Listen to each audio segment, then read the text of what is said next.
Okay, so what I find so striking here is, I mean, I'm used to the idea, I'm used to books and arguments where science has its realm, religion has its realm, but you make a much stronger argument that science as we understand it arose from a distinctively Judeo-Christian worldview.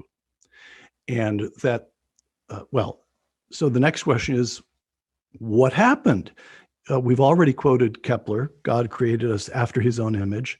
Newton is explicitly and unashamedly, in fact, unselfconsciously a believer. He writes effectively, how did God do this? What was going on here? How do we test this? But he assumes some, we could argue about exactly what the characteristics of his God are, but there is an omniscient that he assumes, omniscient He makes God. all those same presuppositions that we just discussed, but then he also sees in the scientific realm that he's investigating, in the realm of nature that he's investigating, evidence for design. So in the general scholium to the Principia, the theological epilogue that he writes to his great masterpiece on gravitation, he makes a design argument about the initial condition fine-tuning, the setup job that was required to create stable planetary orbits.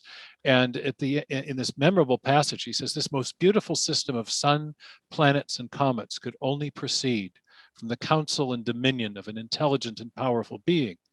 Now, this is written in one of the greatest works of physics ever written, and yet there is a theological, deep theological reflection, a design argument in these, which is a form of natural theology, but he also brings to bear a theology of nature. That is to say, he's bringing theological presuppositions to bear in the whole framing of the inquiry.